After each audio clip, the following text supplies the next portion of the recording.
bursting with Islam like never before. This is eNRadio. Nigeria's first Muslim radio.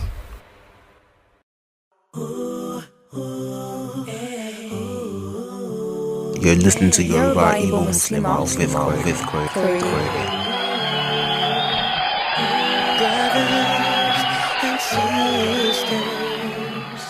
Hello, Assalamu alaikum wa rahmatullahi wa barakatuh. You are listening to the third episode of Yoruba Igbo Muslimah with Korede, right here on the station eNRadio. Now, this episode is titled Ugly Duckling Part 1.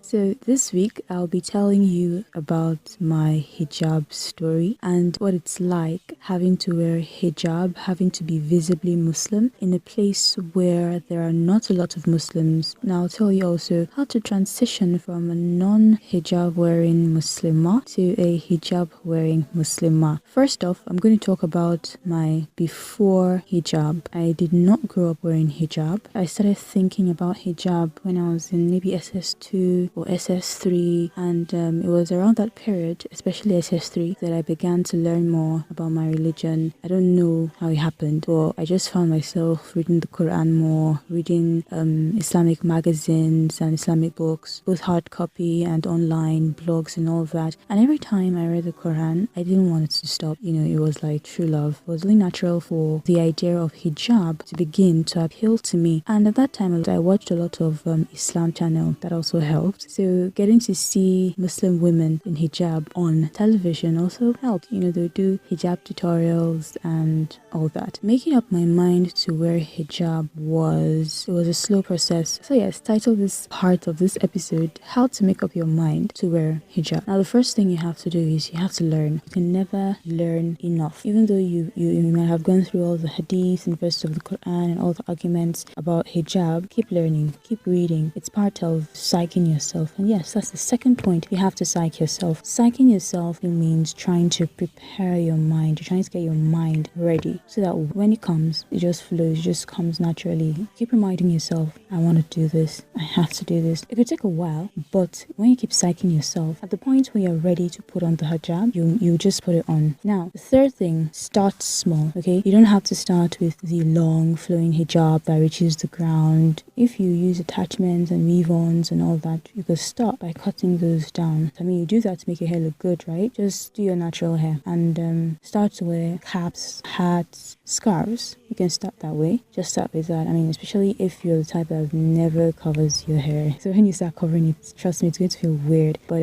once you start with the caps and the scarves, after a while, you become used to it. When it comes to that point where you are used to it, you can now try a veil. Get comfortable with that. And as you're doing all of this, you're learning different hijab styles. You're going through blogs, hijab blogs. I mean, it builds desire in you to want to wear the hijab. So once you're comfortable with the loose veil, you can then go for full coverage with your scarf. I mean, by now you've been reading and watching hijab tutorials on YouTube, Instagram, blogs and all that. So yes, one really important thing, start small, because if you go immediately and start with full coverage from head to toe, then it's likely that you could have withdrawal syndrome later and run away completely. Yeah, but it's different for everybody. Remember, I'm talking about a situation where you are in a place where there's a Muslim minority, or maybe you're the only Muslim in that area. Every other person is, you don't have that mental support that you might need. It will definitely be different for someone who begins to wear hijab in a place where there are lots of Muslims, right? There'll probably be people who would encourage you and all that, but here, there's no one to encourage you, so yes. Point number 4, you have to forget what people will think. Now, when you are in such a place where you are a minority and you're thinking of taking such a big step as wearing hijab, it is only natural that you would begin to wonder what people will think. What would my classmates think? What would my neighbors think? How would they look at me? And then there's the whole Boko Haram thing. I mean, like, it wasn't even bad enough in the first place. Boko Haram just had to come along and spoil everything. So yes, you're going to think about all these things, but that is why it is important. By this time, you have been psyching yourself, you have been continually learning. You've started small. It'll make it easier for you to forget what people think, okay? So point number 4, completely forget what people will think. You're not doing this for them, you're doing this for your Lord. Now, point number 5, you have to cut out some activities if you are a very social person, you go out a lot, you attend parties, you dance, you do all of that, naturally, you would have to cut down on some of these things, because there will be places that you shouldn't go, when you start wearing hijab. So now that you're preparing yourself to wear hijab, you should stop doing those things. For instance, if you know you cannot dance in hijab, or a hijabi is not supposed to dance in public, then at this point where you're still trying to psych yourself to wear hijab, don't dance in public. Don't go dancing in public, okay? So let me quickly go over the points again on how to make your hijab work. First thing, learn, keep learning about hijab. Second thing, psych yourself. Third thing, start small. Fourth thing, forget what people will think. And the last point, you have to cut out some activities. And always remember that hijab comes from the mind first. Hijab is not just about what you're wearing. A hijab is not just a headscarf. It's a lifestyle. It's an attitude even. Okay? So yes, it has to come from inside out. It has to become more modest in your behavior, in your interactions with people. So you have made up your mind about wearing hijab, and you have made the decision to transition from being a non-hijab wearing Muslimah to a hijab wearing Muslimah. Now let's talk about the transition. The first day I wore hijab was, I was going for a student reunion sort of thing. It was just after I had graduated, and the alumni was having a meeting. All my seniors would be there, and my set would be there. And at that point, I'd been at home for quite a while, learning and reading a lot about hijab, and I felt I was ready. I just have to do it today or never. So I put on a pair of black tailored pants, a white long sleeve shirt, and a grey scarf. Now the scarf I wrapped around my head. By the time I was done, nothing was showing but my hands and my face, right? I didn't have pins at that time to do the hijab, the way the ladies on Islam channel used to do it at that time, or the girls with the blogs and all that.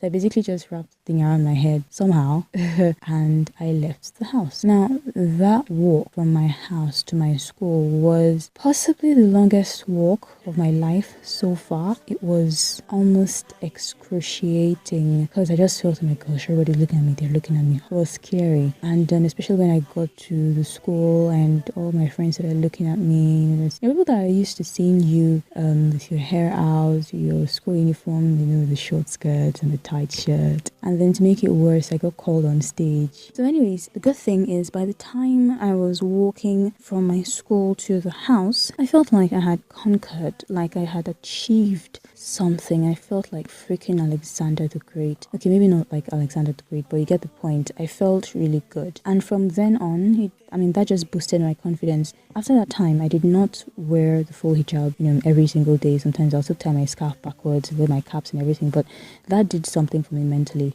I just told myself, okay, it proved to me that I could do it. Don't just keep preparing yourself all the time. One day, just get up and do it. Just get up and wear hijab and leave the house. Whether you're just going out to buy some down the streets, start doing that gradually. And then one day when you're going out for a major outing, you just put it on and you wouldn't care what anyone thinks. It would be easier for you because you probably still care the first few times, but eventually you won't anymore. Unfortunately, I've run out of time, so we'd have to continue next episode, inshallah. So join me on the next episode for the part 2 of Ugly Duckling. Please follow eNarrate Radio on Twitter. The Twitter handle is at eNarrate Radio. And on Instagram, the handle is at eNarrate_revolution. You can send your feedback to info@enarrate.com. Then of course you can follow me on Twitter as well. My Twitter handle is I am Korede, Instagram at Korede, Facebook Korede Aziz, and my email address is koredeaziz@gmail.com. Korede spelled Korayday and Aziz spelled AZEEZ. I'm looking forward to hearing from you. And yes, shout out to Ibrahim who reached out to me via email. I really appreciate that.